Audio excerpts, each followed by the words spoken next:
हरिओम दोस्तों, हमारे YouTube channel में आपका हार्दिक स्वागत है।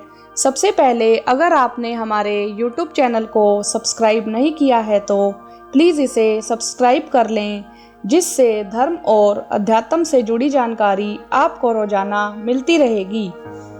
अपने परिवार में सुख और समृद्धि प्राप्त करने के लिए देवी देवताओं की पूजा करने की परंपरा अनेक वर्षों से निरंतर चली आ रही है और आज भी हम इस परंपरा को निभाते आ रहे हैं। भगवान की पूजा से हमारी सभी मनोकामनाएं पूर्ण होती हैं, परंतु हम सभी को पूजा करने से पहले कुछ खास नियमों का पालन करना चाहिए, तभी हमें पूजा का शुभ फल पूर्ण रूप से प्राप्त होगा। आज हम आपको कुछ ऐसे नियम बता रहे हैं जो पूजन में अति आवश्यक है और इन्हें अपनाकर आप पूजा से होने वाले शुभ फल पूर्ण रूप से प्राप्त कर सकते हैं। पूजा हमेशा पूर्व की ओर या उत्तर दिशा में बैठकर करें तथा पूजा करने का उत्तम समय प्रातःकाल 6 बजे से 8 बजे तक का है। पूजा हमेशा आसन पर बैठकर करनी चाहिए, खड़े होकर पूजा ना करें। पूजा घर में मूर्तियाँ 1, 3, 5, 7, 9, 11 इंच तक की होनी चाहिए, इससे बड़ी नहीं होनी चाहिए। बैठे हुए भगवान की मूर्ति ही घर में स्थापित करें। खड़े हुए गणेश जी, माँ सरस्वती जी, माँ लक्ष्मी जी की मूर्तियाँ नहीं होनी चाहिए। भगवान शिव, माँ दुर्गा और भगवान विष्णु जी और सूर्य देव ये पंचदेव कहलाते हैं। इनकी पूजा हर कार्यों में अनिवार्य रूप से की जानी चाहिए। प्रतिदिन पूजा करते समय इन 5 देवों का ध्यान करना चाहिए।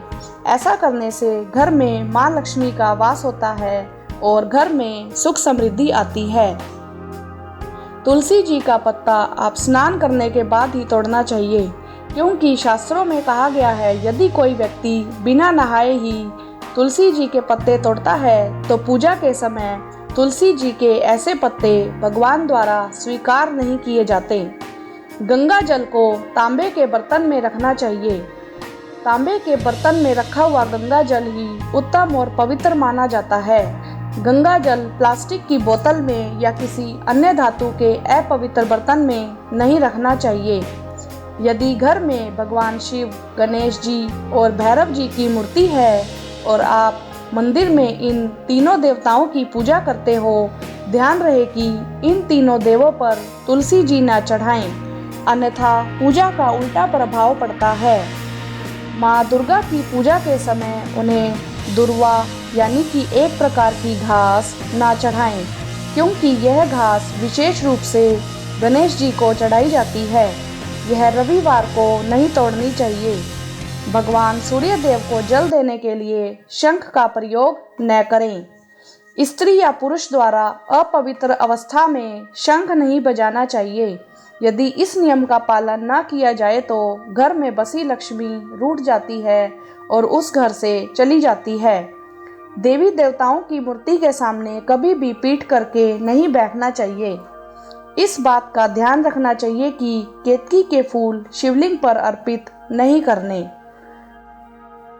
यदि आप माँ लक्ष्मी को प्रसन्न करना चाहते हैं तो उन्हें रोज कमल का पुष्प अर्पित करें।